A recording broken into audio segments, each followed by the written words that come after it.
ready for some football. I don't know about you. Who else could it be but your man Lou? Yeah. The LouieTeeNetwork is powered by MusicHead University. MusicHeads, classes in session. Turn me up. Enroll on YouTube now. Link is in the description. Who else could be? Me, your man, Louie T. Welcome to Monday Night Football overtime. Eagles, Seahawks. Great game, 20-17. Seahawks might have just saved their season, get back to 500 on the season at 7-7. Eagles, meanwhile, dropped their third straight game in a row and are now 10-4. And for all intents and purposes, to me, again, still 3 games left, and anything can happen in this league, as we know. But I think they may have just thrown away any opportunity of getting home field advantage in the number 1 seed in the NFC. Again, might not turn out to be the worst thing in the world, depending on how things shake out. I've talked about how treacherous that number 1 seed overall in the NFC could ultimately be. However, you want to be at home. Let's just call a spade a spade. You want to be at home. At this point, though, too, I think the Eagles would be happy to just get out of the rain. Seems like they've been in the rain, the last month and a half when they haven't been inside. I mean, I think you got to go all the way back to, man, the Chiefs game. It was wet and nasty, and I think it's been wet and nasty ever since. It's been raining on the East Coast just about every single weekend here for the last month. So the Chiefs game was wet. The game against the Bills was wet and nasty. The game against San Francisco was wet and nasty. This game was wet and nasty. They played inside against Dallas. That's 5 games. 4 out of those 5 were outside, and it was wet and nasty. And so, man, I know they would just like to play in normal conditions. Just make it cold, all right? It doesn't have to rain. Just cold is fine. But that's nor here nor there. A wise man once asked me, how many games has the defense lost us, when I told him that the defense was trash? And at that time, the answer was none. All right? I said, not yet. Not yet, at least. 3 weeks later, the defense has lost them 3 games in a row. And I'm not surprised, right? And I said this early in the season because the Eagles to me are the best front runners, and we saw the same thing with the Baltimore Ravens once upon a time ago with Lamar Jackson when he wasn't as good from the pocket. When you get ahead, you're able to do the things the Eagles can do, lean on people with your offensive line, run the football. You're a dangerous team, right? But I said early in the season when they were winning, I want to see how they handle adversity. I don't think they're a mentally tough team. I don't. Now, this was a brutal portion of their schedule. They navigated it beautifully early, but it caught up to them eventually, because when you don't play defense well, it's going to catch up with you eventually. And it did. But they're going to be fine. They're going to make the playoffs.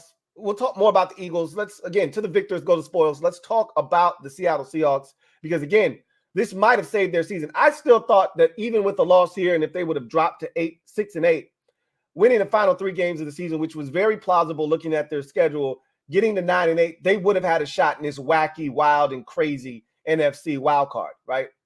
But winning this game changes everything for them. And nobody really thought they were going to win this game, especially when it was stated that Geno Smith would be out. They just didn't trust that his groin would be able to hold up in these types of conditions for 4 quarters. So they went with Drew Lock. And at that point, I was thinking there's no way in hell they're going to win this game. I didn't think they were going to win with Geno Smith to begin with. And then having watched how the game played out, I'm thinking they definitely win this game with Geno Smith. And they ultimately won the game with Drew Lock. And I think Buck and Aikman kind of said it best at the end of this game. He hadn't done really much of anything other than manage the game. He didn't turn it over, and you were waiting for that one big mistake, and it almost came on that last possession, and it wouldn't have been his fault. He hit the tight end Noah Fant in the chest. The ball bounces up into the air, and I'm thinking, this is it. This is the pick. This is what you've been waiting on. The one F up from Drew Lock so you can go see. But it harmlessly found the ground, and then he went on to lead them on a beautiful touchdown drive, 92 yards. Again, this is when you look at the Eagles defense and say, look, bro, backup quarterback, one timeout. They got to go 92 yards to beat us. Just keep them out of the end zone. And they could not do it. Hats off to Jackson Smith and Jigba for an incredible grab. That's why you spend a first-round pick on a wide receiver to make a play like that at a time like that for a result like that. I mean, that is exactly what you're looking for from your former first-round pick out of the Ohio State University. Couldn't have come at a better time for him to make the biggest catch of his young NFL career. Caught the back end of that football, pulled it in, survived the ground, got his knee down, everything picture perfect. You couldn't have scripted it any better. Don't know what the hell the Eagles were doing there on that particular coverage because, again, with the Seahawks needing a touchdown, the one thing you didn't want to do was get beat over the top. So I would have been playing two safeties deep. I would have given up the middle of the field. They want to use their last time out. So be it. There was only 30 seconds left in the game. Why you don't have Sidney Brown over the top and why he is down as a robber underneath, beyond me. But again, this is the guy you brought in as your defensive play caller, and Matt Patricia with the game on the line deciding to bring his safety up and give. And I said this last week, James Bradberry is cooked. He cannot run any longer. They're going to have to replace him at season's end. He cannot run. And Jackson Smith and Jigba ran right by him on that play. Beautiful ball from Drew Lock. And I'm happy for Drew. Y'all know, once upon a time, I was a massive Drew Lock fan. Remember? Right? I'm a massive Drew Lock fan once upon a time. And obviously it didn't work out for him in Denver. But you know what we've seen from quarterbacks like Drew Lock over the years is you give them an opportunity. And it's the same thing that happened with Geno Smith. And I think that's why this is the perfect spot for a guy like Drew Lock, because he was a former second-round pick, just like Geno Smith was. It didn't work at Geno's first stop. And, Geno, went around the NFL, took a world tour, playing behind future Hall of Fame quarterbacks, Eli Manning, Phillip Rivers, et cetera, Russell Wilson in Seattle, then waited for his opportunity, got it, and he became a different guy, became a different quarterback. And he learned so much, and we've seen the growth from Geno Smith, by osmosis from all of those great quarterbacks that he studied under. And I don't know if the same thing's going to happen for Drew Lock, but we've seen him grow, right? Not trying to win the ball game by himself. And I thought this was a beautifully called game by Shane Waldron because, again, I didn't know how the game would go from an offensive standpoint in Philadelphia side. I didn't know if Seattle's defense could stop them from scoring 27 points tonight. I just didn't know, right? But as you saw the game unfold, and the weather probably was a factor, don't care at this point, right? As you could see how the game was unfolding, your defense was giving you a chance. No need in putting Drew Lock in harm's way, right? Let's hand this thing off, run the football, stay ahead of the sticks. They threw a bevy of slants. How many slants did we see tonight? Not all of them were completed. One of them ended up yielding a pass interference on a critical fourth down. Now, look, they didn't complicate things. I saw a beautiful screen on a 2nd and 14 to get back within striking distance of a first down where you fake the toss and he comes back and throws the screen to DK Metcalf. I thought this was a beautifully called game by Shane Waldron to just give your backup quarterback a chance to survive and advance late in the ball game. And when they needed it most, Drew Lock delivered his best balls of the night. Pause. That DK Metcalf throw in essentially double coverage. Are you kidding me? He dropped that thing out of the sky into the bucket. That was as gorgeous as it gets. And DK continues to show why he's one of the better receivers in football.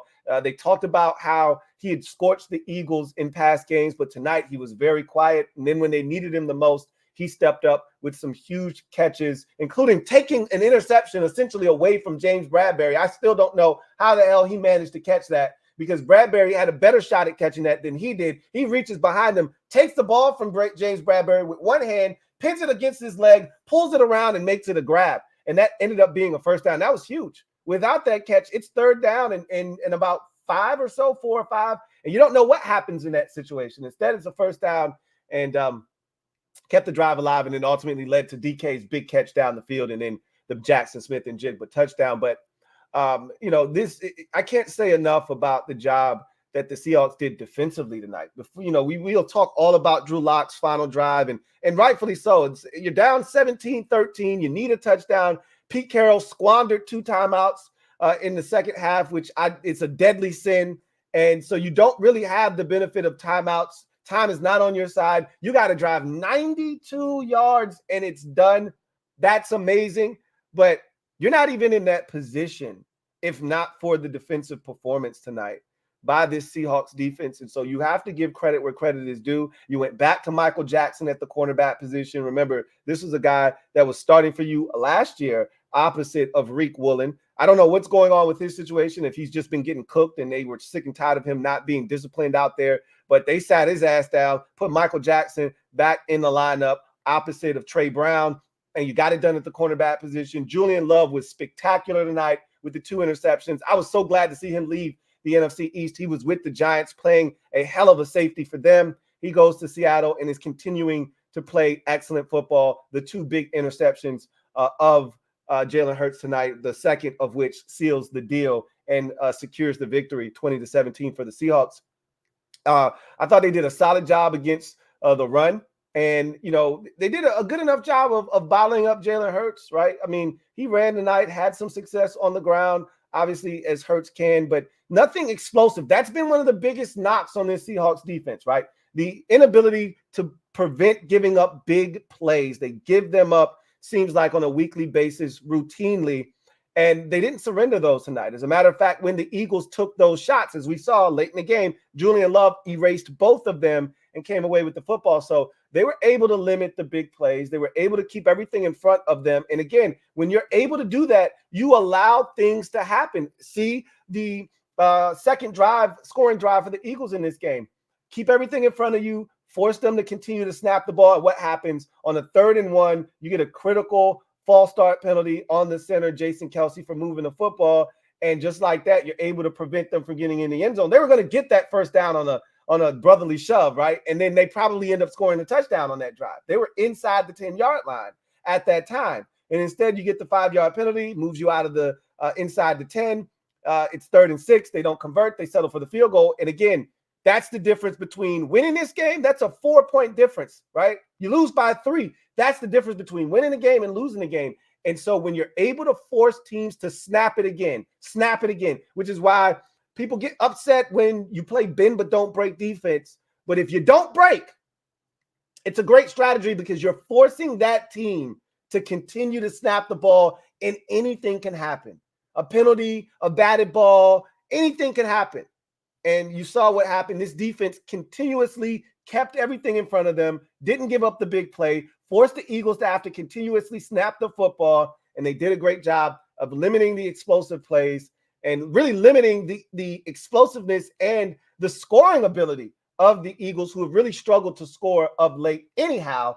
And you saw the end result, them finding a way to stay in this ball game, hang around. That's all you're asking to do. All I ever ask of my team, which hasn't been the case of late, is to just give me a chance in the 4th quarter. Give me a chance with the ball late in the game, and I'm happy with that. Because that's all you can ever ask for as a team, especially when you're an underdog and you're not expected to win. Just give me a chance with the football in the 4th quarter, late in the ball game, to have a chance to win. That defense for Seattle tonight did exactly that when they had to buckle down, especially on that last set of downs when the Eagles seemed to be moving the ball on the ground. DeAndre Swift was starting to get into a rhythm and getting lathered up. You get a big tackle for loss by Leonard Williams, who I thought was outstanding tonight.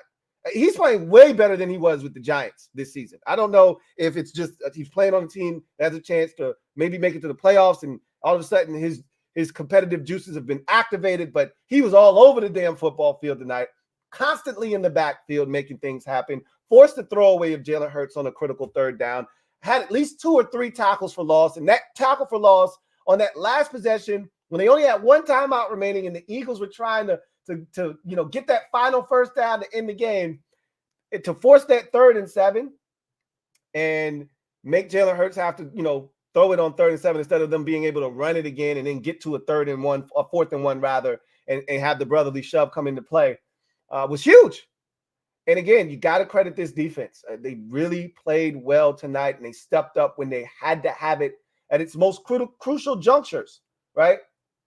They stepped up, and they made the plays that they had to make, and they gave the offense a chance, and the offense took advantage at the end. What a come-from-behind victory for the Seattle Seahawks, as Pete Carroll remains undefeated against the Philadelphia Eagles in his career, now 8-0 against the Philadelphia Eagles. A hell of a streak for Pete as he continues to get it done. A Seahawks fan asked me, I think it was a week ago, is this it for Pete Carroll? Is he done? I'm like, done? Pete's still having fun. And you might make the playoffs. Now, I don't think that Seahawks fan expected them to win this game tonight. And he was probably expecting them to drop to 6-8. And then, let's see where the chips fall. But now you're 7-7. You're right smack dab. And I told you guys this earlier in the week, or it might have been late last week. I said, I'm not counting Seattle out of this thing. Watching Minnesota, even though they continue to play competitive football, you can't possibly believe in Minnesota with their quarterback situation. Give me the Seahawks, give me the Rams, hell, even the Packers, even though I think that's a nail in the coffin losing to Tampa at home the way that they just did. But, now that the Saints and the Bucks have gotten their shit together, maybe one of those NFC South teams end up vying for one of the final wild cards if they don't win that division. But looking at the NFC playoff wild card, I'm looking at the Rams, the Saints, the Bucks, the Vikings. I have to count them, even though I don't think if we were ranking these teams, I'd put the Vikings at the very bottom of this list. And I'm looking at the Seahawks team, right? And honestly, we could see a situation where the NFC West gets in 3 teams. Seattle, the Rams, and the 49ers. And I kind of feel like that's what's going to happen when it's all said and done. That Rams football team, if Stafford stays upright with the way they're playing right now, they're going to be dangerous. We'll see what happens with, the Rams moving forward. They got a big one against the Saints on Thursday Night Football. That's going to, I think, be an elimination game, of sorts for the wild card at least for New Orleans, because they could still win the division without winning the wild card, obviously. So if they are interested in getting in via wild card, they're going to need to beat the Rams on Thursday night. That's going to be a massive game. But this Seattle Seahawks team, what a win here at home on a Monday night against a reeling Eagles team. Nobody really gave them a chance to win this game. And with a minute and 30 seconds left or so in the ball game and one timeout that you didn't even have to use, you move it 92 yards in roughly a minute time to give yourself a chance to win the game and ultimately do. That's impressive. That's impressive. And these are the season-defining wins that if you make the playoffs, you look back and say, well, this was a turning point in our season. I mean, you'd lost 4 in a row. You'd lost 4 in a row. This was a Seattle Seahawks team, and I talked about this last week. This was a Seattle Seahawks team that at one point was 6-3, and we were penciling them in. We didn't want to write their name in pen, definitely not magic marker. But we were like, hey, we're going to write their name in pencil. They're getting in. Seattle's getting in. It's Dallas, it's Seattle, it's Detroit, San Francisco, it's Philadelphia. Those 5 teams are getting in. You two, the rest of you guys can fight over the final 2 playoff spots, right? Or one spot, right? Because somebody's got to win the South. So y'all can fight over that last playoff spot. That's how we viewed it a month and a half ago. Fast forward, coming into tonight's game, they had lost 4 in a row. They were 6-7. They were reeling. And you just thought it was going to be a 5th straight loss, 6-8. And you're thinking, they're probably cooked. They're done. They're finished. Even though I wasn't going to be willing to count them out with 3 games left. I thought they could run the table. But here's a big win, a momentous win that could catapult you into a little run here at the end of the season to lock up a playoff spot and be playing some bonus football for the 2nd consecutive year. This is a very resilient team. Pete Carroll does a great job of making sure that this team is prepared each and every single week. It may not always yield them a victory, but with Pete Carroll as your coach, you're going to have a fighting chance. And we thought they were rebuilding last year. They made the playoffs. You know, we look at their roster this year, and they look like a good football team. They struggled here of late. Looked like their season might be coming to an end, and that this would be an elimination game of sorts for them. And they find a way to win. And now they're 7-7. They're right in that mix with the rest of those 7-7 teams. As I already mentioned, you know, Minnesota, the Rams, the Bucks, the Saints, they're all, and now this Seahawks team, all cluttered there at 7-7, fighting for 2 playoff spots. And it'll be a fun finish down the stretch. But look out for the Seattle Seahawks, man.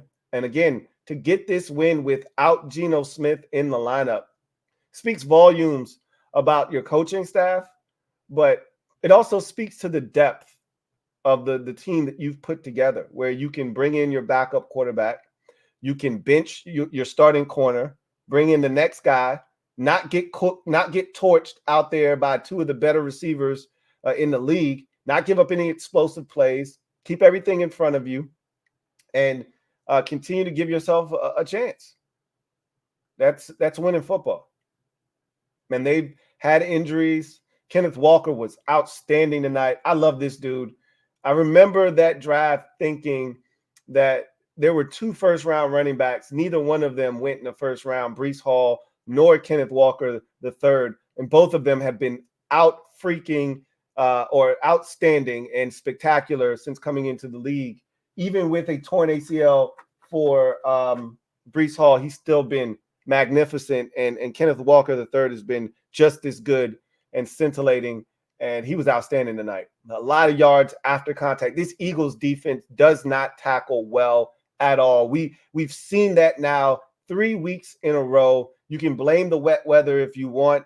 I'll allow it. But they just don't seem to be a team that fundamentally tackles well. But when you look around the league, a lot of teams do not tackle well. It's one of the things that I think is a drawback of, you know, the NFL Players Association, you know, bargaining for less practice time, less hitting, physicality, all that stuff, which I get it on their part, but I think it does impact the product a bit, but that's nor here nor there. Big win for Seattle as they win this game 20-17 on a Drew Lock game-winning drive on a dime down the sideline to Jackson Smith and Jigba, who runs past cornerback James Bradbury, catches the back end of the football, reels it in, gets his knee down, and secures the touchdown. Then Love. Then Love on the other end with the interception, Julian Love, rather, the Golden Domer, the former Golden Domer, Julian Love, with the interception, his second of the game to secure the victory. And I didn't love that decision by Jalen Hurts. You're being greedy there. Literally, your kicker has proven. Let's go ahead and switch gears to the Eagles real quick. Didn't love the decision. We can start there and work our way backwards. I didn't love the decision to take the deep shot there at the end of the game. You didn't need it. You got 2 timeouts in your back pocket.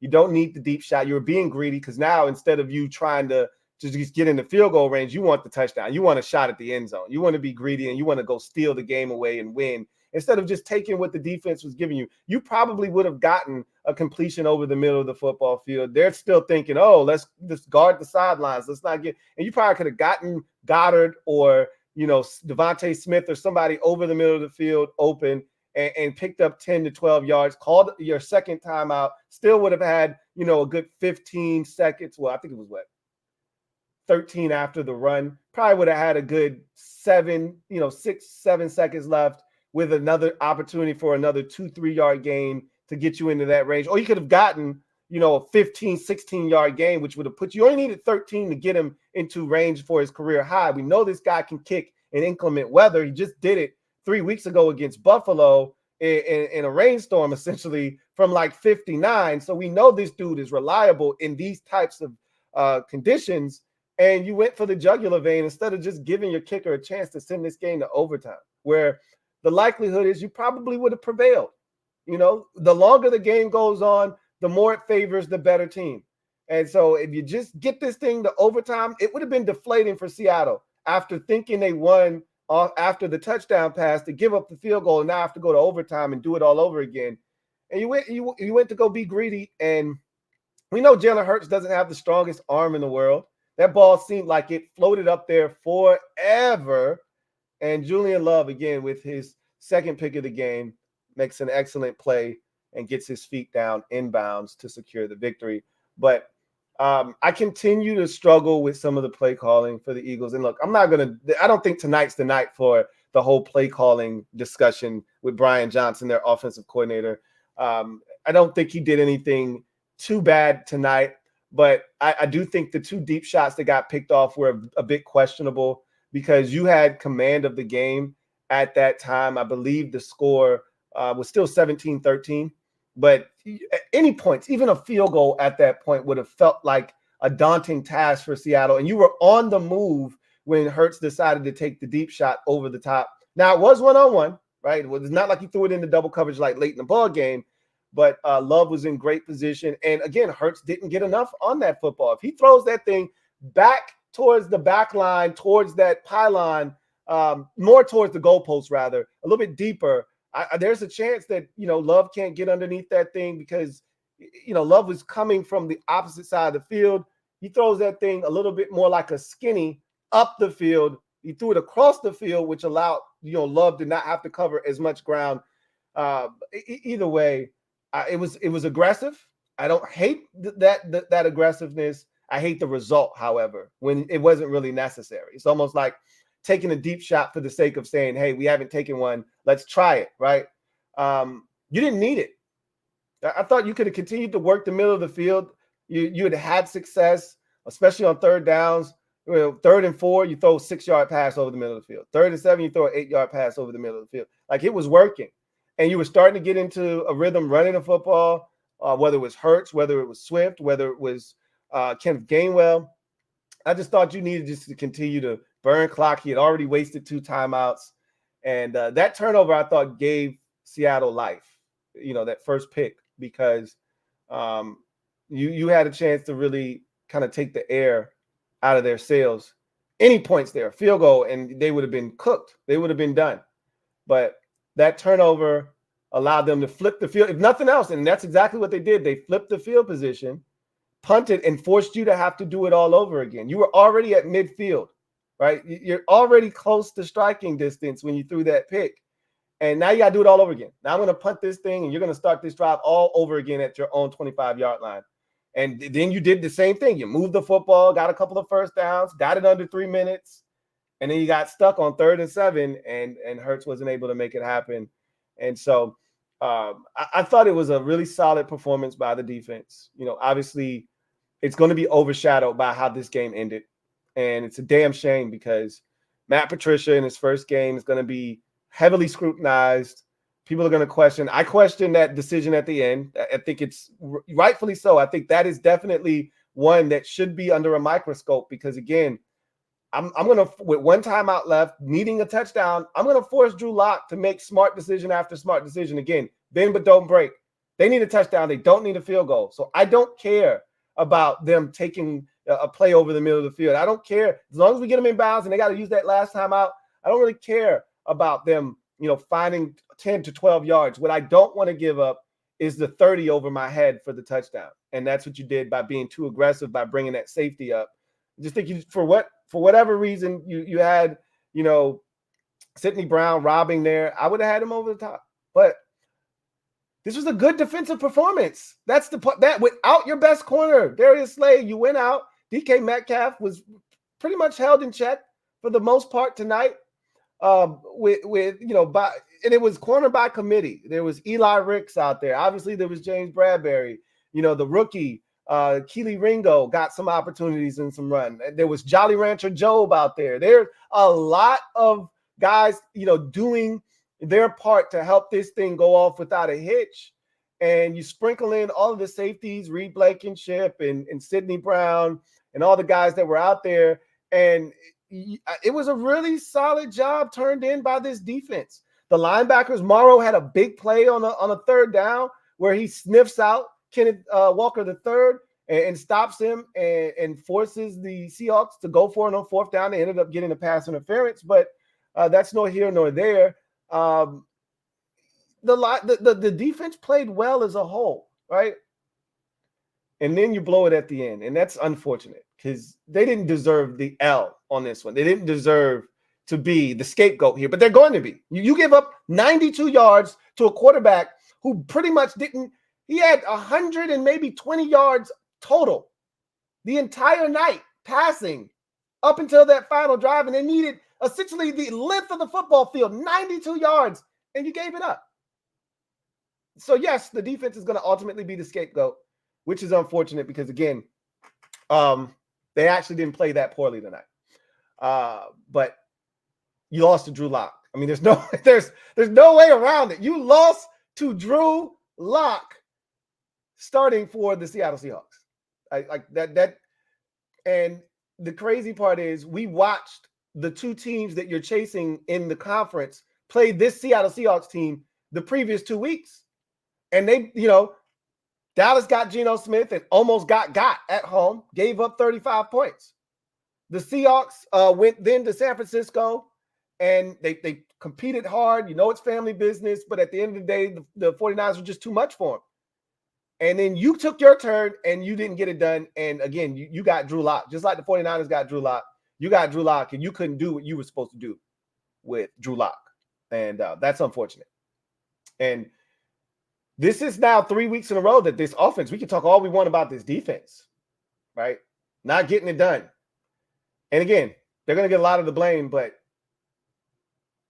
17 points? Let's see. What'd you score last week against Dallas? You didn't score an offensive touchdown last week against Dallas. Your lone touchdown came on a defensive scoop and score. You didn't even score on offense last week. And then the week prior to that, when you got your brains bashed in, I don't think you hit the 20-point mark there either. Let me just make sure.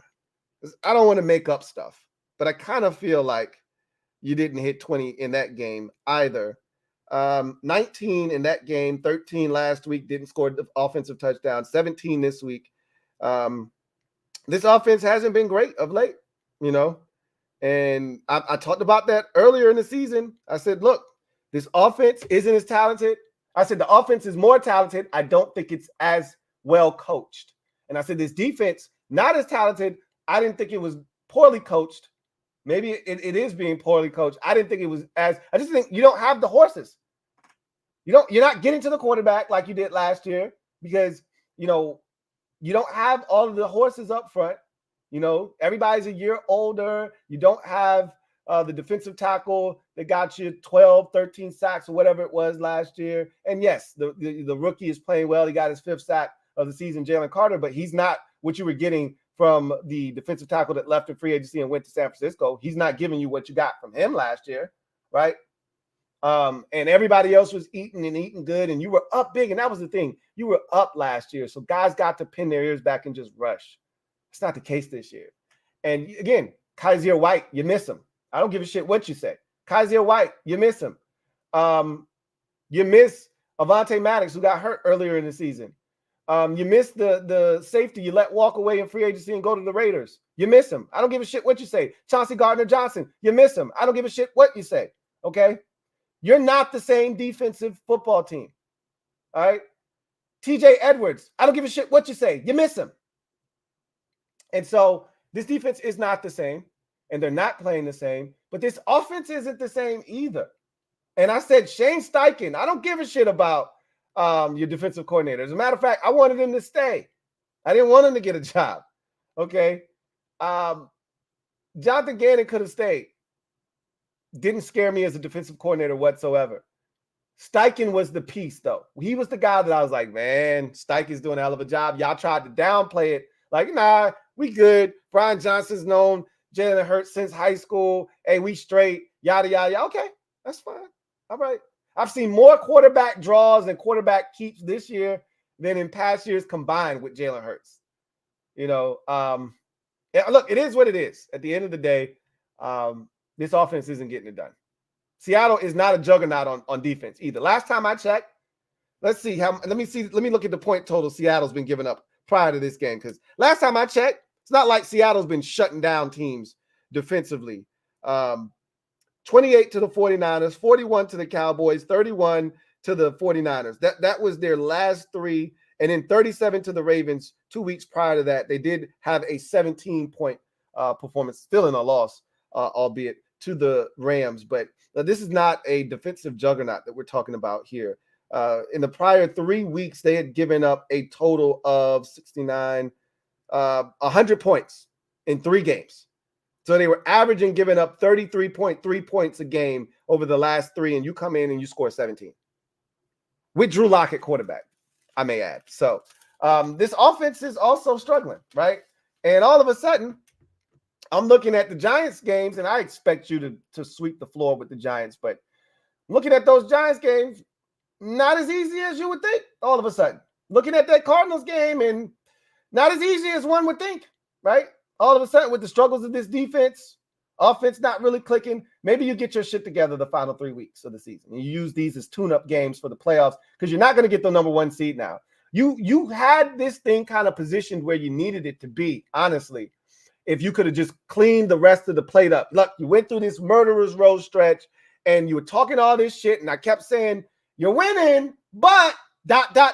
You shouldn't be like, it's okay to say, yeah, we're winning, but if we don't clean up some of this shit, it's going to catch up with us. But no, Eagles fans, most of them, not all of them, most of them couldn't humble themselves enough to acknowledge the elephants that were in the room. It wasn't just one. It's a couple of large elephants stomping around the room. Hey, this defense is ass. Going to catch up with you eventually. Hey, these offensive plays that you call in, forgetting about the run game, the inconsistencies, shit doesn't look the same to me. But, hey, they're winning games in these comeback fashions. And so all of a sudden, all is well. Bury your head in the sand and act like these problems don't exist. Well, here we are. 3 weeks later, after you got through, Kansas City, Dallas first, or really Miami, Washington, Kansas City, Buffalo, San Francisco, Dallas again, and then Seattle. That was the stretch. 7 games, right?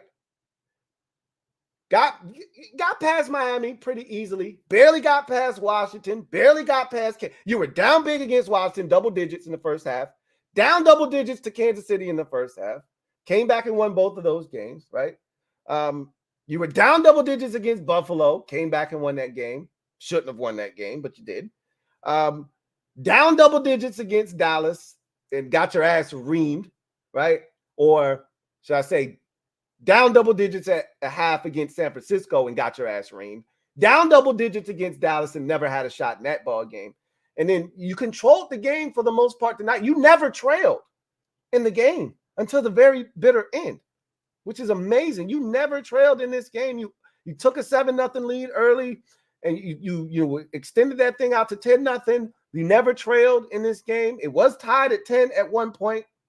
You then, as soon as they tied it up, you went right down the field and got the touchdown back and extended it back out to 17-10. And you never trailed until with 20, what was it? 30 some odd seconds left, 40 something seconds left, wherever that touchdown was scored. That's the first time you trailed in a ball game. So it's been, a really interesting kind of season for the Eagles with these ups and downs. But now the question is, can you stabilize the season against the Giants twice with the Cardinals sandwiched in between?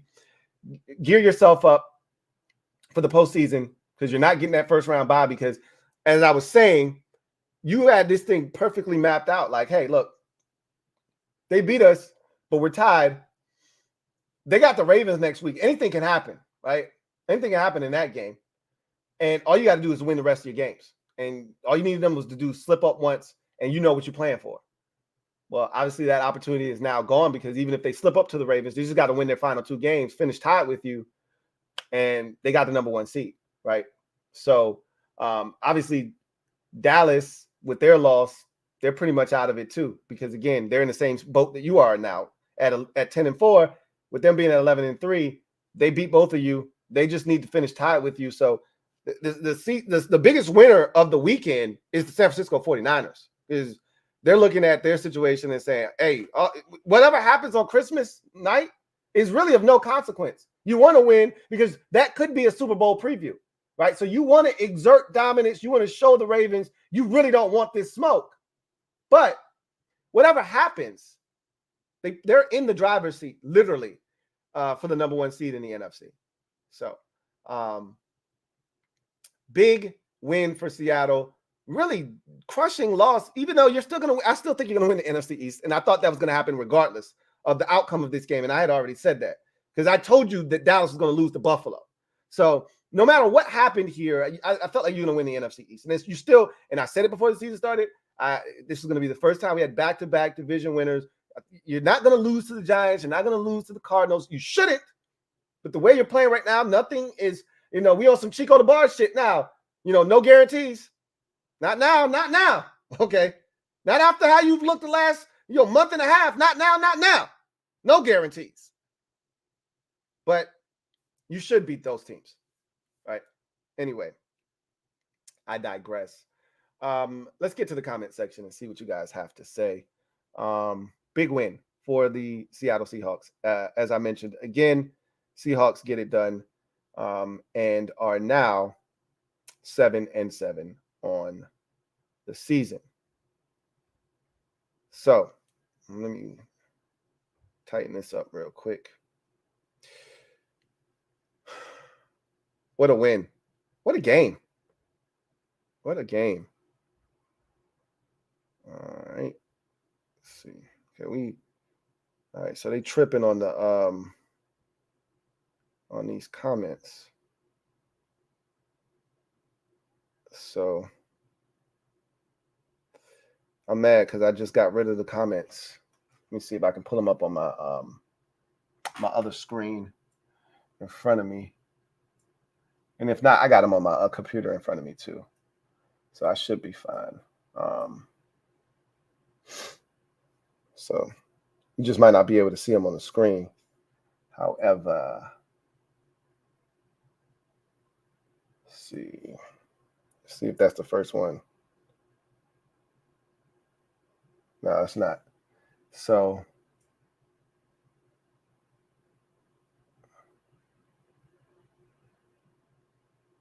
yeah, I lost a lot of comments when I just did what I did. I can do it from my computer though. I should be able to do it from my computer. That way you can still see the yeah.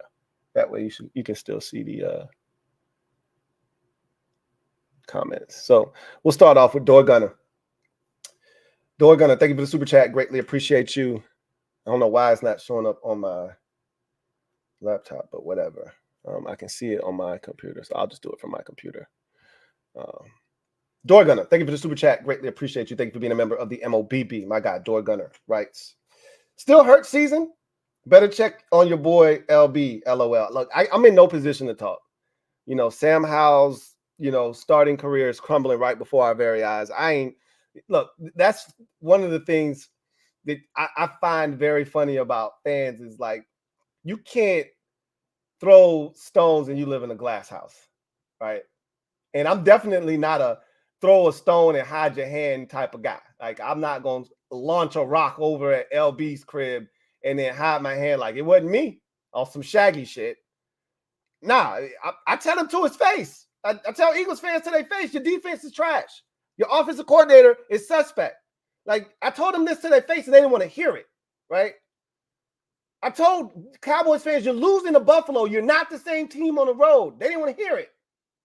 You can run against Dallas. They try to tell me, oh, you don't know what you're talking about. When San Francisco ran on us, it was on the outside, and it was only at the end of the game when the game was no longer in the balance. Okay, that's fine. I know football. I know what I'm seeing. I know what I'm watching. James Cook, 176 yards on your head top.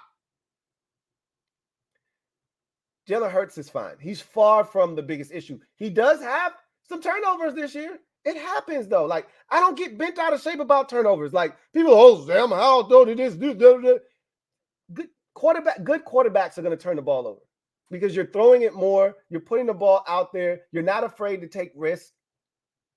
So you're going to turn it over every now and again. Shit happens. They didn't lose this game because of Jalen Hurts.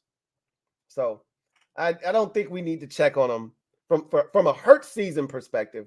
We just need to check on him because he doesn't handle losing well. And And you know, Cowboys fans are so petty. They got their asses lit up yesterday, and yet I bet you they're going to be talking that, well, we beat Seattle shit. You didn't beat Seattle. Like, the shit that they argue about is so frivolous. At the end of the day, you got your ass whooped yesterday. They lost to a backup quarterback in Drew Lock on the road. Both of y'all just shut the hell up. How about that? But that's not going to happen. Look, they're both still 10-4, right? I have no place to I'm 4-10. I'm the inverse. I have no place to tell anybody to shut up. Okay. Anyway, I digress. Swaggy P, thank you for the super chat. Greatly appreciate you. Swaggy P, thank you for being a member of the MOBB. Writes, cry Eagles, cry on the road to misery. I love it. I love it. I love it. I love it. My dad told me they were going to lose this game, but that was him talking out of spite and hate. Hate. Ain't nothing like a good hate pick. That's what this was. Just out of spite of thinking they were going to beat Buffalo and then they could get the Eagles to lose, and then they would be in control of the NFC East, and they would control their own the outcome of their season. If they just won, they would be the champs. Well, they blew that opportunity. Now they got to do it all over again. And unfortunately, there isn't another Seattle on Philadelphia's schedule or another team that can beat them down the stretch. They'll be favored big in all the rest of their 3 games, and I expect them to take care of business in all 3 of those games. But again, this is a different version, and I said I wanted to see how they handle adversity. They haven't handled it very well so far, so I want to see what happens down the stretch and if they can right the ship. Mike Jink, my guy Mike Jink, thank you for the super chat. Greatly appreciate you. Thank you for being a member of the MOBB. Mike Jink writes, holla at me when it's draft season, Lou. Shaking my effing head. Don't do that to me, Mike Jink. Don't do it, Mike. Don't do it, Mike. Don't throw in the towel. You know what makes me think of? The meme from Rocky. Throw in the mother towel, right? Don't throw the towel in, bro. All right, don't throw the towel in, bro. It's 3 losses in a row, okay? It happens. All right, and it's happened to just about everybody this season. The 49ers lost 3 games in a row. The Cowboys have lost what? What did they lose? 3 out of their last, no, not 3 out of their last 4. They lost to Philadelphia, and they lost to the Bills. And they lost 2 out of their last, 5 games, I guess you would say. 2 out of the last 4, maybe. Something to that effect. Shit happens, man, right? Seattle lost 4 in a row before this game. And Kansas City has had a rough patch. I mean, we go on and on. Jacksonville is on a current 5-game losing streak. Like, shit happens, right? Not 5 games. They've lost 3 in a row now. Jacksonville has. They were 8-3. Now they're 8-6. So yeah, 3 in a row. Shit happens, man. Don't throw in the towel. You don't look like a Super Bowl contending team right now, but shit can change. You know, this is a week-to-week league. Shit changes. You beat up the Giants next week, 42-10, get your swag back, and all of a sudden we having a whole different conversation. You know, don't give up yet. Here I am trying to give a pep talk to an Eagles fan. I like him though. That's my guy. Wilfredo Elias, thank you for the super chat. Greatly appreciate you. Thank you for being a member of the MOBB who writes, what'd she say, Lou? Those who don't listen, LOL. Wilfredo, I tried to tell them. They laugh at me every time I try to tell them what that wise woman, that great knowledge she imparted on me when I was a little teeny tiny tot, right? When I was at my worstome stage and I wanted to touch everything and I wasn't listening. And she would calmly say in her inside voice, those who don't listen, or those who don't hear, excuse me. Let's get this right. Not those who don't listen. Those who don't hear, feel. Okay?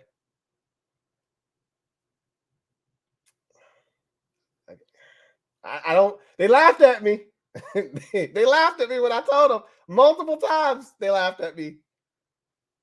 They're going to start listening to me at some point, man. I'm over here trying to drop some gems on their melon, but, you know, you can lead a horse to water, right? Y'all know how that one goes. Barry Curtis, thank you for the super chat. Greatly appreciate you. Thank you for being a member. Or excuse me, writes, Hurts is the most overrated quarterback in the league. Don't do that. Don't do that. Stop it. Stop. What would lead you to that conclusion? Stop. Look, you don't have to like the man, but it ain't like he's Tony Romo or something. Like, don't disrespect the man like he didn't go to the Super Bowl last year. Like, he didn't put up the greatest Super Bowl performance from a quarterback in a losing effort we've ever seen in our lives. Like, don't do that. Like, get a man his respect. Man is playing at a high level still. The only difference from this year to last year is the turnovers. And there have been a lot of them. And that has been a problem. And he's dealing with some injuries. He's not 100%, and he's still going out there. He was ill, right? He's been dealing with an illness and still went out there, played his ass off, gave his team a chance to win. Look, I turned the ball over to my defense, who hasn't given up really much of anything the entire night, to a backup quarterback, and they need 92 yards. I'd like to think that we're going to win the goddamn football game. Look, I told you, if Jalen Hurts played for any other team outside of the NFC East, I'd be rooting like shit for him. The guy's a really good dude, and he's a damn good player. He plays for the Eagles, so I hate him with a passion, right? But I one thing I don't do, whether I like you or I don't like you, is I don't disrespect you if you've earned respect. Respect is not given, it is earned, and Jalen Hurts has earned my respect. We've come a long way from calling this man essentially a running back, playing a quarterback position. Those days are over with. He can play the position. And again, was he great tonight? No, he threw 2 picks. He wasn't great. But he was good enough to win. He was good enough to win. I can't call him overrated, man. I can't do that. Especially if you want to call him the most overrated quarterback in the league. Nah, I can't. I can't vibe with that. Game Bomber 1 TV2. Thank you for the super chat. Greatly appreciate you. Who writes, tonight makes the Cowboys' loss yesterday all the more brutal, doesn't it? Because now you're looking at an opportunity missed. But it's not like the Cowboys lost on a missed field goal at the end, right?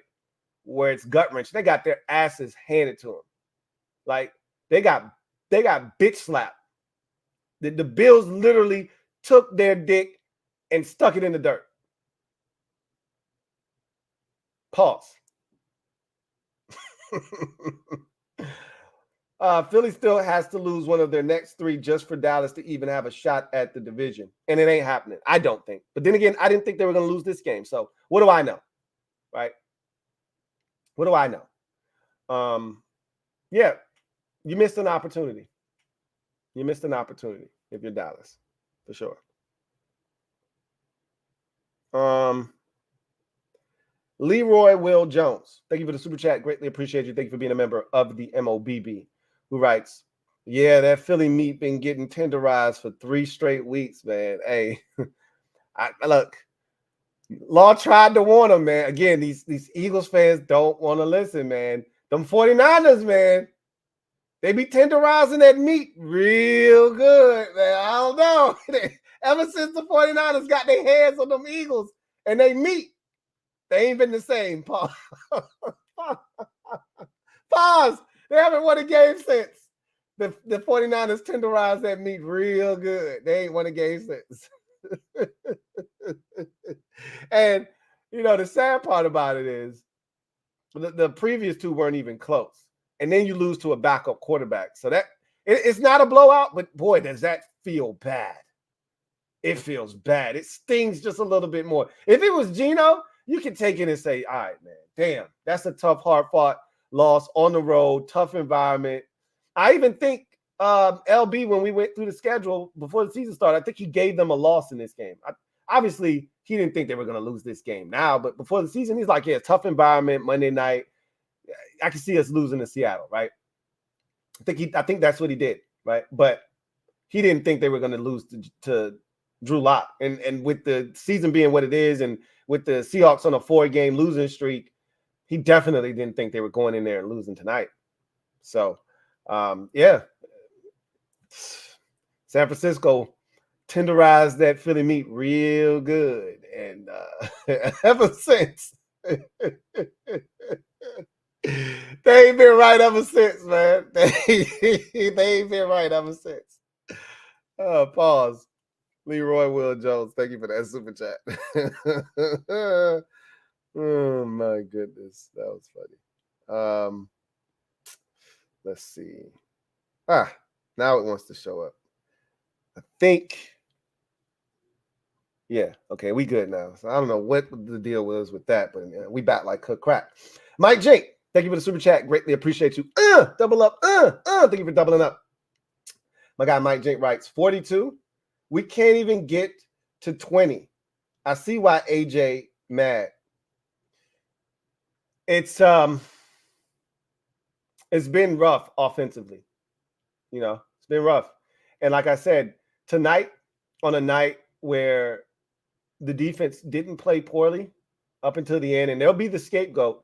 And I think it'll bury the lead. The lead should be, we need to be talking about this Eagles offense that hasn't busted a grape over the last 3 weeks. Since the Buffalo game, this offense has looked inept.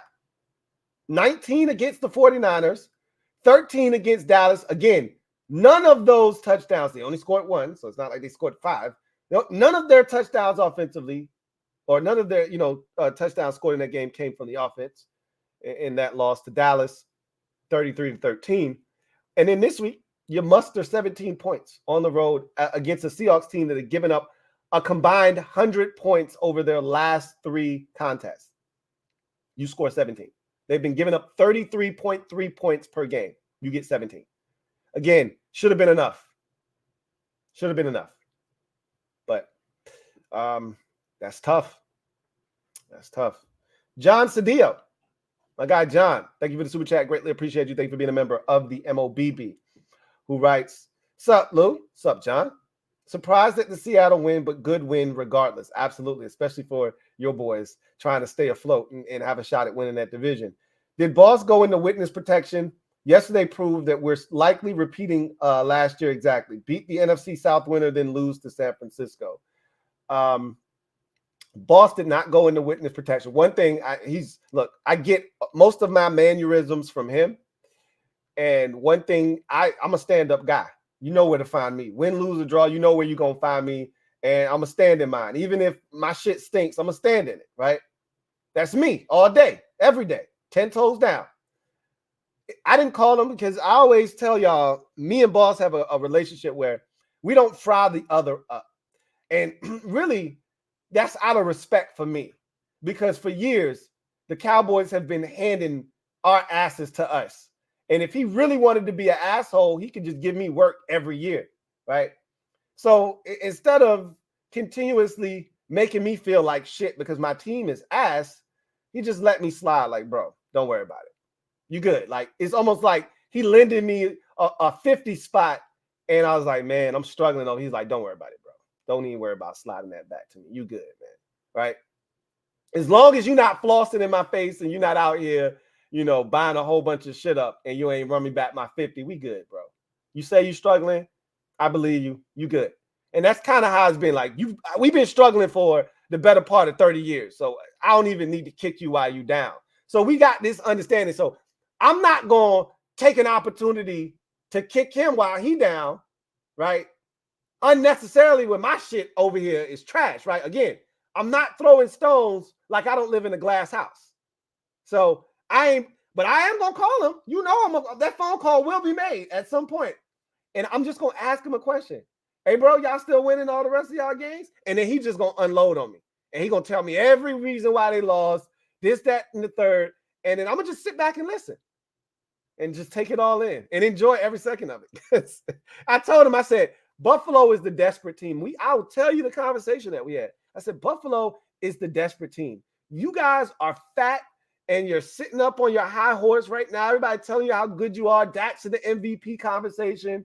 And y'all are playing great. If this game were in Dallas, totally different story, right? I would understand the confidence. You taking your shit and you going up to upstate New York and you think that everything that you've done, this ain't Carolina. You ain't going on the road to beat up on Carolina, okay? This is Buffalo. This is a dangerous team, and they can't lose. Their back is against the wall, and they're going to come out, guns a-blazing, bang, bang, bang, bang. Are you going to be able to match that intensity? Because you don't have to have the game. You want it. You don't need it. Those boys need the game. That's what I told him. And he got quiet on me. Because he knew I was telling the truth about all that, but he still thought they were going to win the game. But I'll be hollering at boss. I'll be hollering at boss at some point this week. We will talk. And trust me, he'll be doing most of the talking. I'll let him have the floor and let him tell me exactly what happened. Even though I watched the game and I could tell him what happened. What I've been saying was going to happen to the Cowboys. You can run on a Dan Quinn coach defense because Dan Quinn trades girth and size for speed and physicality and quickness. And while that is great because they get a lot of tackles in the backfield and they blow shit up, if you can put a body on a body, those boys are going to be rendered powerless. Dawson Knox, was getting into number 11, Michael Parsons' ass and sealing the edge, right? There was that touchdown run. He took his ass and drove him 2 gaps over. Like, these boys are light. They fast as shit, though. But if you can get a body on them, you can move these boys. You can run the football on them. Anyway, I digress. Let's get to the comment section. Y'all know how this works. You want your comment read. Super chats are the best way to do that. We got about roughly 20 minutes or so left on the show. We'll get to as many comments as we can. If you want to jump to the front of the line and ensure that your comment is read, super chats are the way to go about that. So let's see what you guys have to say. But again, if you want your comment read, use the hashtag LouieTLive to have that done. Samuel Brito writes, when has the defense cost us a game? LB. P.S. You got to go check and see if he's still alive, Lou. I'm going to keep bringing that up because that was his claim to fame. And I hate when people, and I told you the Eagles fans are the best at this. They never actually address the issue. They just go back to the thing that they know they can win at, right? They don't address the issue. They don't acknowledge the issue. If I call them out on something, they come attack my team. We're not talking about my team. Yes, my team is ass. That's not what's in question here. The issue at hand is your defense. All I'm looking for is acknowledgement. Hey, our defense is trash. That's it. I'm not trying to get you to give back a win or 2 or 3 from earlier in the season when your defense was trash, but your offense bailed you out. I'm not asking for that. I just need you to acknowledge, hey, your defense is trash. They didn't want to do that. They want to jump on my team. They want to change the subject. So when I told LB, your defense is trash, how many games has it cost us? It hasn't cost you any because your offense is having to score 38 points. What happens when the offense stops scoring 38 points, though, is the question. You should have lost to Buffalo. Defense should have lost you that game, too. You're lucky to get by on that one. So, the next Super Friends, you going to hear my damn mouth. Yeah, we asked, and Eagles fans going to try to come at me and attack my team, and that's fine. I don't give a shit. I'm standing on business over here off of facts that I've been talking about since 2 months ago that y'all didn't want to acknowledge when I was talking that shit. Both Dallas and Philadelphia. I'm standing on business the next time. Don't you worry. John Wynn, when you talk the whole story about my Seattle Seahawks as a Seahawks fan, we've been struggling over the past few weeks. Absolutely. I mean, again, you lost 4 in a row. And so everything was in question, including someone asking me about Pete Carroll after this season, which Pete, I think, is on one of those rare situations where he gets to call his shot. He's the oldest coach in the NFL, still out here running around like a young man. He's got to have the strongest jaw in the league because, boy, he be working that gum over. Me and my wife had a whole 2 to 3 minute conversation about Pete's rare ability to bust down some gum. I wonder what the hell kind of gum he's chewing, right? Because he gets a huge wad, similar to Danny Smith, the special teams coach in Pittsburgh. They be doing some serious work. There's got to be a lot going on in there. But, Pete's my guy, and he continues to have this team in a position to make the playoffs just about every single year. Mr. Pink, thank you for the super chat. Greatly appreciate you. Thank you for being a member of the MOBB, who writes, and I thought we cut the cheese, LOL. Philly meat. Yeah. That will never get old. That's one of my favorite sound bites of all time. Tenderize that Philly meat real good. Pause.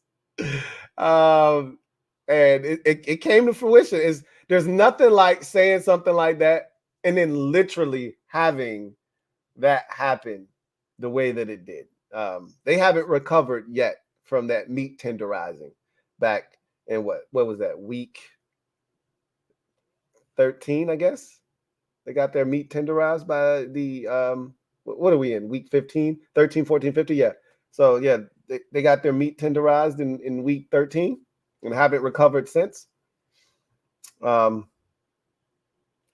Curtis, thank you for the super chat. Greatly appreciate you. Double up. Thank you for doubling up. Who writes, okay, that was harsh. Hurts might not be top 5, LOL. Look, and that's okay. That's subjective. If you don't want him in your top 5 and you wanted to say, put a guy like, say, Brock Purdy ahead of him, knock yourself out, right? There are lists that you can comprise where he's not in the top 5. I mean, if we're being honest, we could probably come up with 5 guys better than him right now. He's right there in that conversation, though. But let's see. If we're talking about right now, right? Obviously, Mahomes is still better. Burrow, for me, is still better. Lamar Jackson is playing at a very high level. And I think he gets left out of conversations far too often. That's 3. After that, that's when it gets tough because how can you leave Jalen Hurts out, right? When you get to that 4 or 5 range, you want to put Brock Purdy ahead of him. He's playing at an MVP level, probably going to win the MVP this year. Not probably, going to win the MVP this year. Fine. Brock Purdy's 4. Who are you putting at 5 ahead of him? Dak's playing at a high level. He's playing at a better level right now than Jalen Hurts, but is he really better than Jalen Hurts? You can't say that. Hurts is taking his team to a Super Bowl. Dak has not, right? And 2 years in a row, the Eagles have started 10-1. Dak's never done that, right? So you got to respect what this man has done, his body of work in such a short period of time. Herbert is a guy really good, but he doesn't have the body of work of a Jalen Hurts. Same draft class. Doesn't have the body of work, right? But I think Hurts has to still be in the top 5. If we're sitting down and we're mapping it out, I'd probably put him ahead of Purdy still at 4. But at the end of the day, I forgot Josh Allen. I'm tripping. I'm a Josh Allen guy. He'd be after Allen. He'd be 5. But if you wanted to slide Purdy in front of him and that's your 5 and Hurts is on the outside looking in at 6, sure, knock yourself out. But I'm a Josh Allen guy through and through. Y'all know how I ride for Josh. So it'd be Mahomes, Burrow, Allen, Jackson, and then it would be Hurts for me, and then Brock Purdy right now. But to each its own, man. To each its own. You just got to get a man his respect. He earned that. Let's see. Where were we at? And we got about 10 minutes left. Let's see, we were right here. So John Wynn says, thank goodness we picked up JSN as a new wide receiver in Seattle this year in the draft.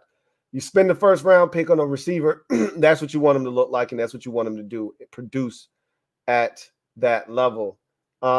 Wynn also says, during the game, there was a heated discussion between A.J. Brown and Michael Jackson on Seattle sideline. What was that about? Just talking shit, and Michael Jackson was getting the best of him at that time. And that play resulted in a 4th down, and Michael Jackson probably said a little something to him. Then there was a guy that AJ took umbrage with. He was just standing there. AJ was the one that really bumped him, running by him, and then he came back and got in his face, and that dude didn't engage. AJ was just frustrated because shit wasn't going well for them, and it hasn't been for the last 3 weeks. That's all. Somebody, Brandon J says, LB just posted a video melting down. Look, he does not handle losing well. He does not. He was talking so crazy this week, like, yo, if Brian Johnson don't play well this week, we might have to find a new offensive coordinator. Like, yo, he does not handle losing well at all. And I noticed that last year when we beat him on Monday night, he does not handle. And they were undefeated, and we beat them. And you would have thought that loss eliminated from playoff contention or something. Like, he does not handle losing very well. But anyway, I digress. Will Diggs writes, Eagles should have drafted Christian Gonzalez. I would have drafted a corner. Remember, all we talked about all offseason was the Eagles. The Eagles wanted a defensive tackle.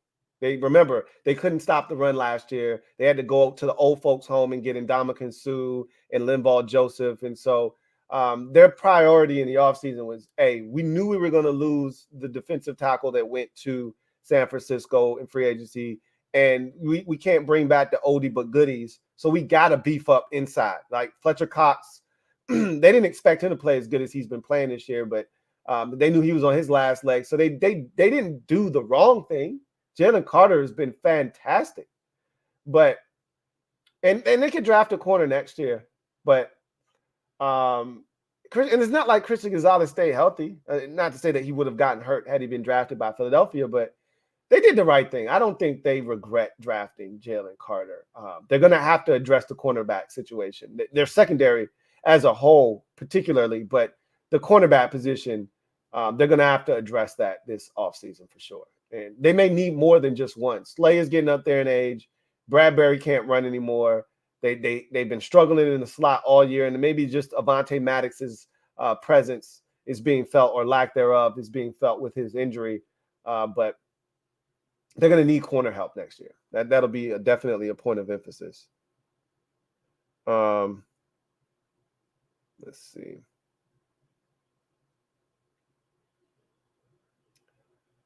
All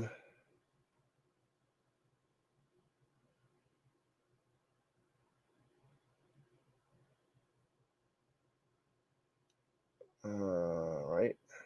That might be the last comment. We might be able to get out of here now. Javon Hargraves. I can't never remember his name. Hargraves. That's the guy that they lost in free agency to San Francisco. I don't know why I keep forgetting his name. I keep wanting to call him Timmy Jernigan. That's why I just forget it. As I know I'm going to keep calling him Timmy Jernigan. I don't know why I keep doing that.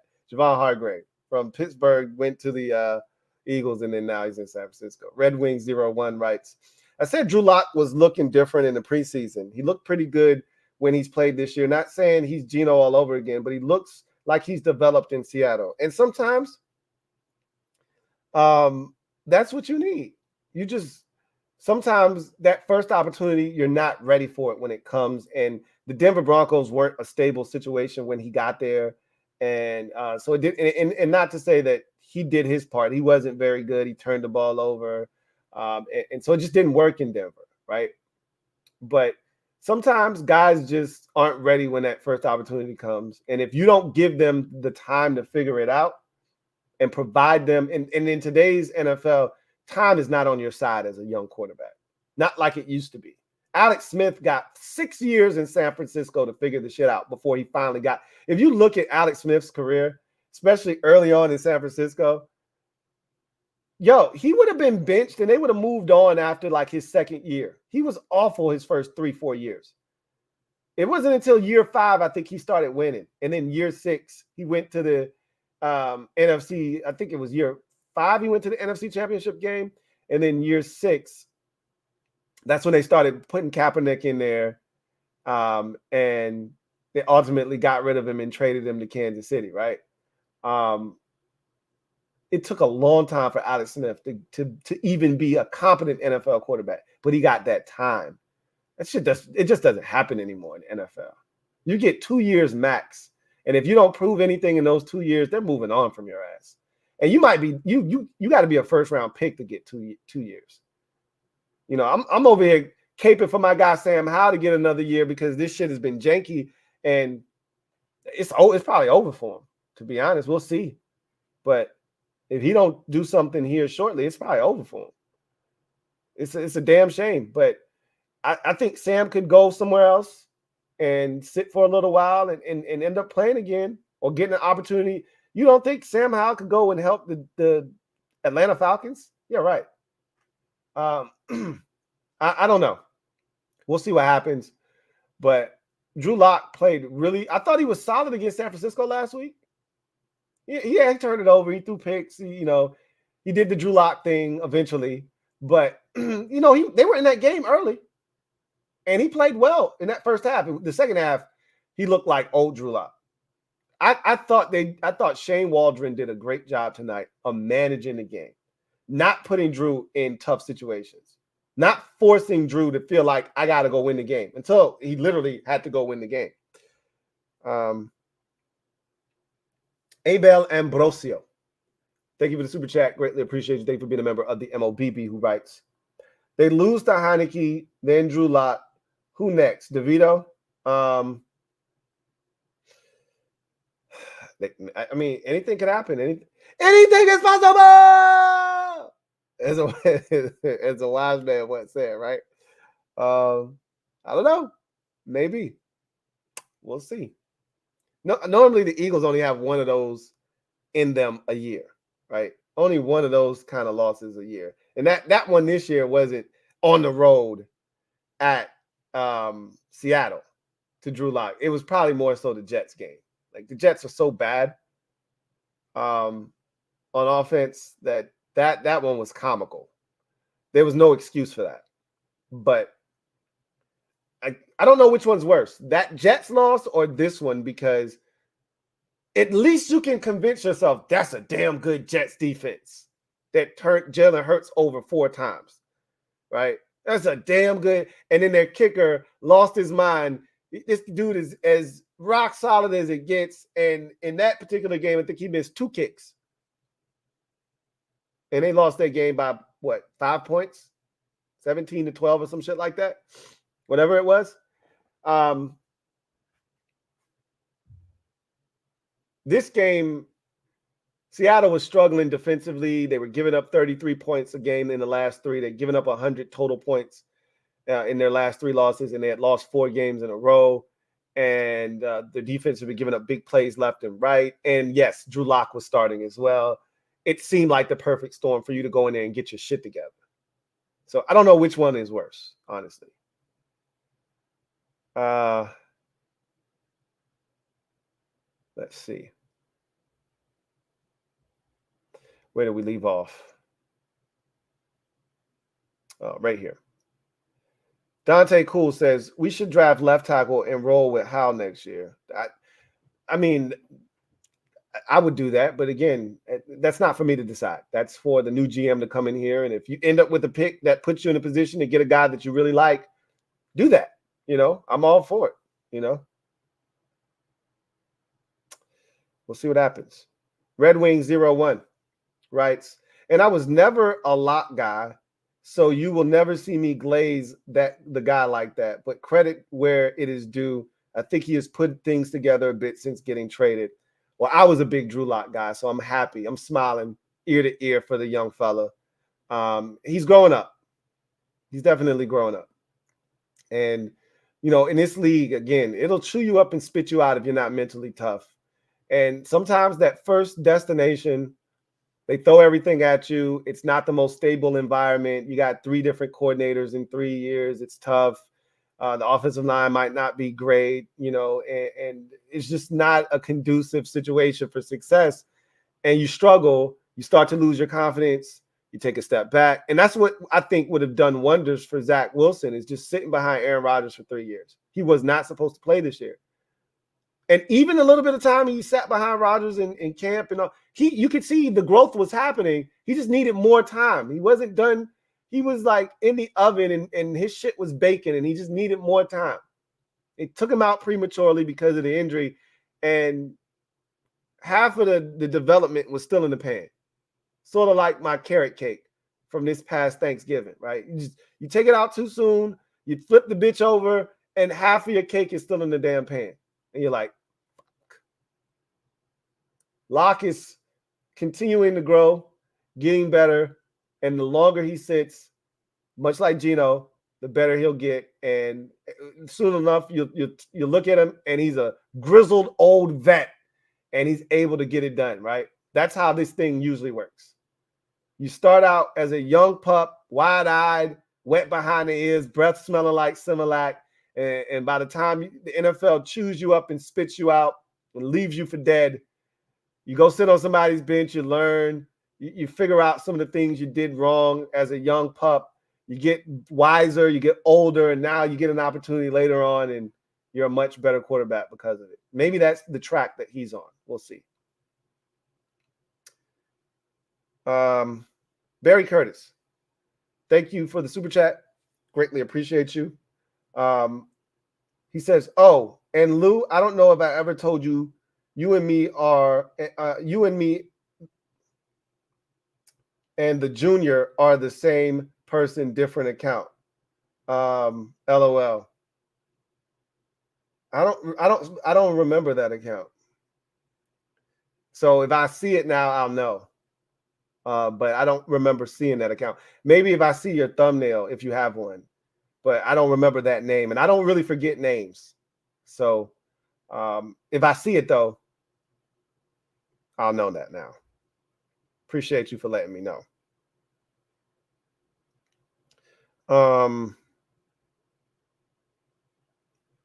Let's see. We got one more super and we'll get out of here after that. Sovereign Legacy. Thank you for the super chat. Greatly appreciate you. Sovereign Legacy writes, hey, Lou, here's a little something for the wine fun. Enjoy. I appreciate that because I literally spilled half the bottle yesterday. Y'all got a kick out of that. That shit scared me half to death. And I haven't gone back and watched. I need to because I just remember going, oh, no. Oh, no. Oh, no. I'm like panicking. But there's nothing I can do because I don't have anything to clean it up with near me. And I was like, oh, no. And I'm watching it. You know how that Bounty commercial, when they knock the shit over and it spills and it's in slow motion and it's like moving towards the computer. And they're like, no. And then all of a sudden they slam down the Bounty and the person rips off some Bounty and they catch it. They catch the spill right before it gets to said electronic device and wipes it all up in one little swoop, right? That's how I was looking at this shit. I'm watching it get close to my computer monitor. I'm like, no. But instead of having that Bounty to wipe it up, I just got to watch it and hope it doesn't get into the computer, and it didn't. So then I hurry up and run to go get the stuff to wipe it up before it could get to it. Crazy turn of events. But I appreciate you helping me with the wine fund because my body knows that I missed out on a whole glass of wine yesterday. Trust me. I was not happy about that. I appreciate that, Sovereign. You are both a gentleman and a scholar for that, okay?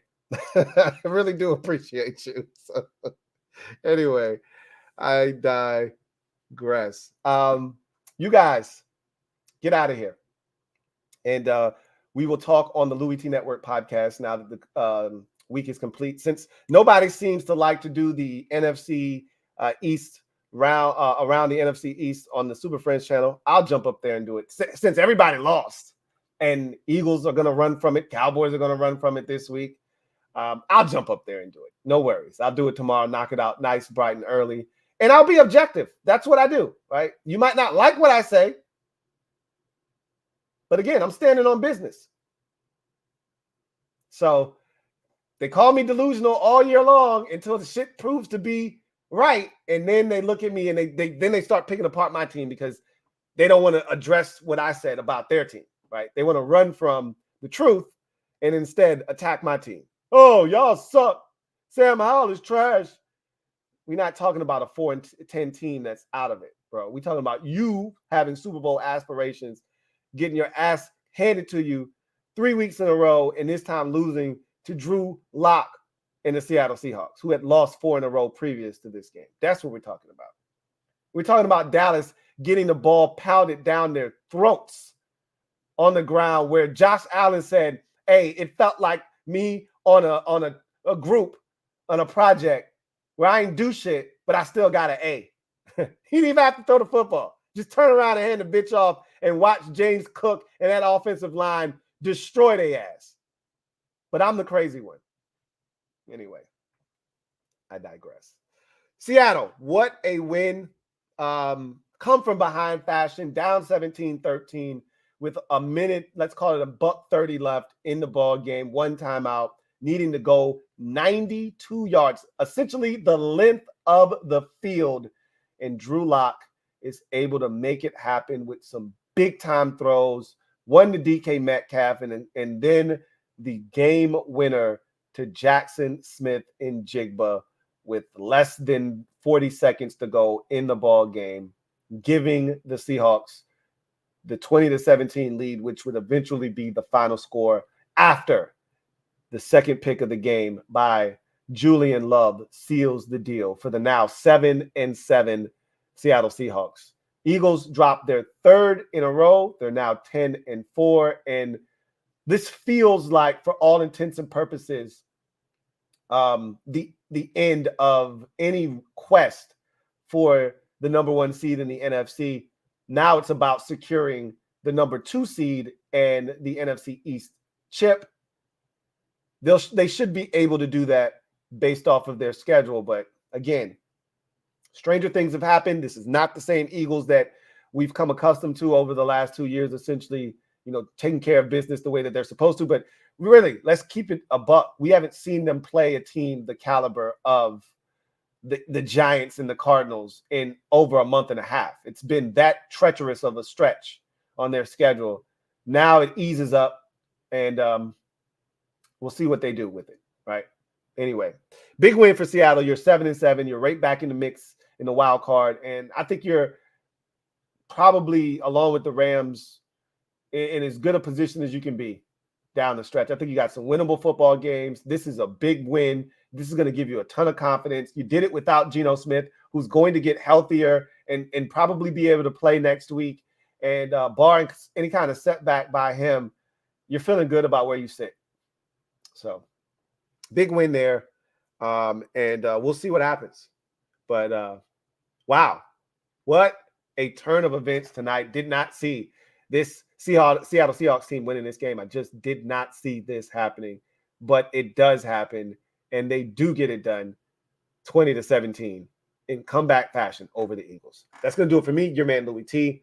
Until next time, you guys, enjoy the rest of your evening. Take care. God bless, and good night.